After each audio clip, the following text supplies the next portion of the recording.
The 2016 workshop. And I'm Aubrey Forrest, the Modern Alchemist, and this is the Modern Alchemist channel. Today, this is class 2, we're going to be discussing the occult, and we're going to be talking about symbolism. Now, the occult itself has gotten a bad name, a horrible name, and largely I think that's a result of people taking advantage of the ignorance of other people. The truth is, the word occult means nothing more than that which is hidden. So if you want to conceal something, you would occult it. Similarly, if you're looking at crystals or gems, things which are occluded or clouded, okay? So meaning that the visual capacity is now reduced. You can't really see what's going on. So in normal usage, we occult information all the time. We keep secrets from our parents, from our friends, from ourselves. If we work in a business, and let's say it's a restaurant, you might have some secret sauce, right? That you occult that information, you conceal it. It's hidden from everyone else out there. Everyone can partake in it, they can see it, they can use it, but unless they have certain keys, they won't get to understand what's really going on. So a lot of that has to do, and you see, a lot of this is associated with what's known commonly as Illuminati symbolism. And so you get the all-seeing eye and a bunch of references to Freemasons, and people get a little shaky because it all is occult information, right? In order to get in there, you have to be able to get in there. It's sort of like that scene in John Constantine when he goes, Keanu Reeves' version, and he's going into that bar, and the guy behind him, he's like, oh, let me come in. He's like, hey, you can get in if you can get in. And that's literally the way this works. So in some ways you can invite yourself simply by studying the material for what it actually is and not what you believe it is or think it is or what other people think it is. That in order to understand what is occult, you need to set aside what you personally believe something is, and you need to understand what the person who's doing it believes they're doing, right? Because that's the only one who's really important. So if someone's engaged in some kind of operation and it's visible to the public, you can speculate all day long about what you think they're doing, but it's more important to understand what they think they're doing, because they're the ones who are conducting the operation of consciousness. You are fulfilling the role of witness. The same process of operations in consciousness for anything that happens, okay, in the world, any kind of operation in consciousness, a little scrap here. It involves three things. You always must have these three elements in order for an operation of consciousness to function. You must have a director, an actor, and an audience.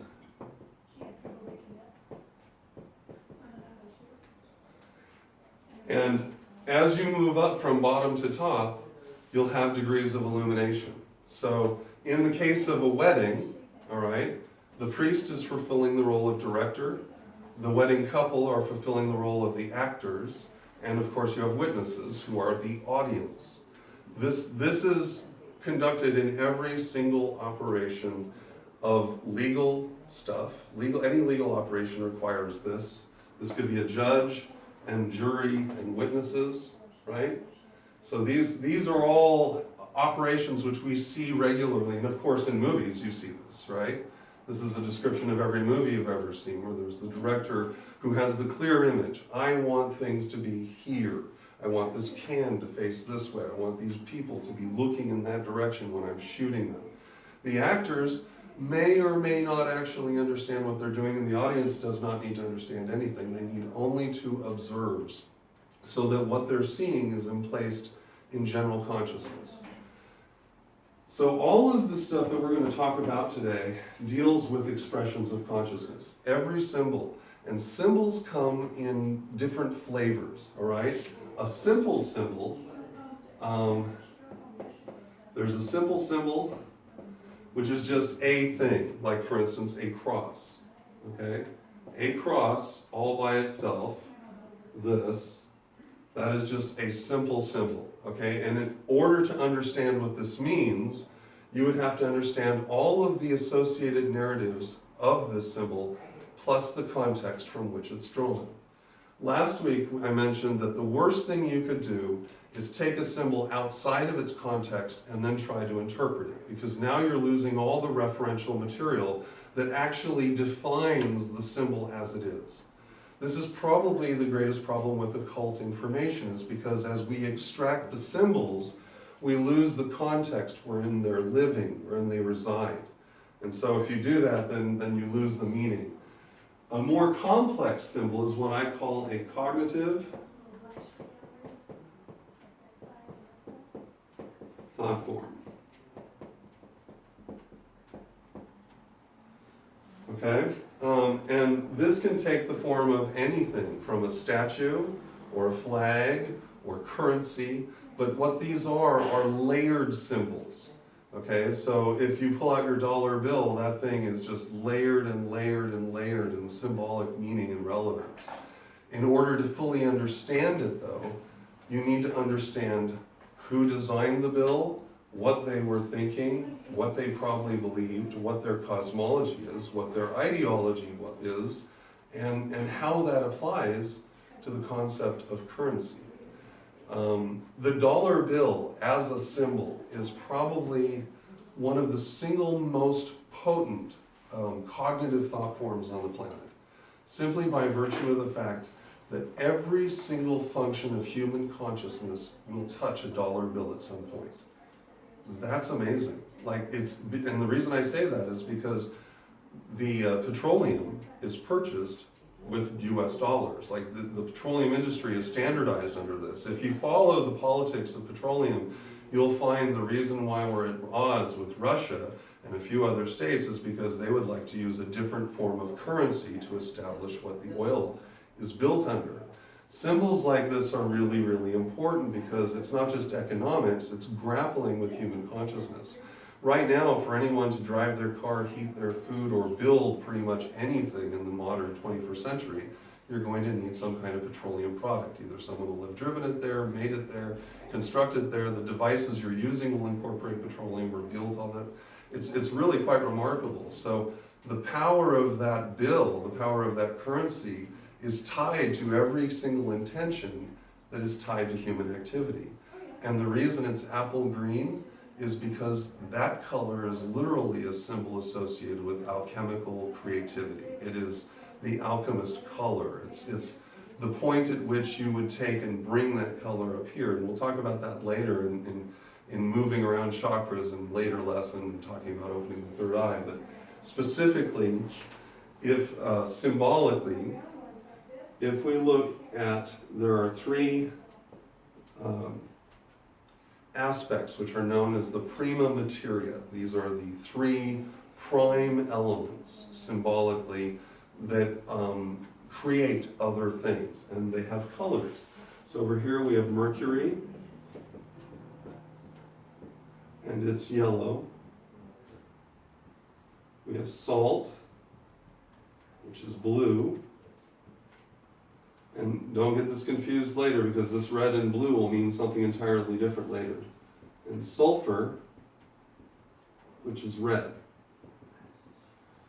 When I do my Star Trek lecture later in August at the public library here, this is going to be really, really, really important. Because Gene Roddenberry literally built the entire series around the prima materia. And if you understand just even momentarily that these are the corresponding colors of all the different uniforms that you would see in Star Trek, it's a bing, now you're like, oh, okay, I get it. Well, when you take yellow and blue, this is, salt is associated with stability and preservation, and yellow is associated with the mind. So if you combine yellow and blue, you get green, which is the capacity to preserve in concrete terms something from the mind. So think about the Green Lantern, right? The Green Lantern is truly the alchemist and magician who can transmute light and create solid objects with it, and they're always green because it's by force of will. Force of will that's driving that. So this is tied just to your money, right? And these are cognitive thought forms which essentially are free to learn about, the problem is that we make so many assumptions in the Congress of what we do every day. We just assume things just are. And the truth of it is that when you begin to study this material as an alchemist and as a symbologist, you realize that in fact nothing just is. Now, that brings me to something that's a really important point. I get called on this a lot, and I absolutely agree. Not everyone is doing this on purpose, okay? Like a lot of people, you're just feeling your way through it out there and it just feels good, which actually to me supplies yet another thing about human consciousness, right? The idea that perhaps it feels good is because we're tied to each other in such a significant way that when you do it right, that feels good, and when you don't do it right, it just doesn't seem to work right. In popular culture, we see this reflex happen all the time when they remake a movie and they don't just hit it right. And when they don't, the popular culture that has established itself understanding the movie was a certain way, now is approached with it a different way and they don't like it, they resist. It's like a mental antibody is attacking the symbol being used incorrectly. So in the same sense though, these symbols have been around for so long that it is entirely possible that the vast majority of people who are employing them have no real understanding or method or purpose behind their application. It's just that that's kind of the way we keep telling it. Now that's a component of how the esoteric is preserved. It needs to be resilient enough so that in the hands of ignorant people, it can still be preserved because they're just doing it the same way as we've always been doing it. And at last someone might get enough pieces together to go, well, this is probably why we've been doing it this way, which is what I do. And the discussion of symbols is a touchy area for me because symbols are so important to people. When we talk about the flag, that's something that's so important to people that they will, many places in this country might, act violently if you disrespected that article of cloth over there.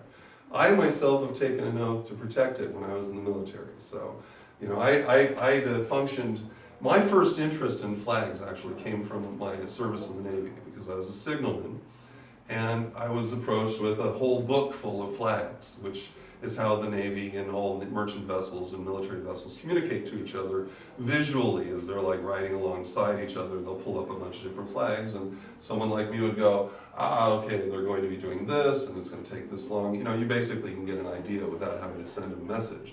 It's a pretty secure line of sight form of communication that requires people to have a specific kind of knowledge. Again, it's occult information, right? Most everyone else thinks they're just pretty flags and pennants, They might not actually realize that one of the flags might be telling someone to steer clear of that vessel, because they're conducting some kind of operation. So those are also cognitive thought forms. Here's the thing though, there's an extra layer here that's going on because there's such a consistent application of these over and over and over again. In fact, over the weekend as I was preparing for this class, I did another Esoteric Smackdown, which I'll be publishing next week, superhero edition, and it's on Blizzard's game Overwatch, which is, the animation for it is just unbelievable. I mean, the shorts are beautiful. So I took time to do that, and it's clear that they're able to narrate and form symbolically stuff that's relevant to my work and easily decipherable as a consistent pattern. I believe that above the vast majority of people, let's say in Hollywood, who are working very hard to make money by formulating a movie, and I've got a couple folks, Alchemy, calling you out there, buddy. He mentioned, there's literally schools out there, and I know of this, that people go to learn these formulas, right? And then they crank out these really poor script writers. The reason they're poor script writers is because the formula by itself is like taking the symbol outside of its context. You've got the bones, the skeleton, so you can guess, it might have been a dinosaur at some point, but you'll never get the color, you'll never get like the expression right, whatever it did, because you just got the bare bones. The fleshing out of these symbols comes from being able to learn their stories. And so I get asked frequently, what kind of books do I use? Get yourself one of these. This is a great starting point. This is called the Element Encyclopedia of Secret Signs and Symbols.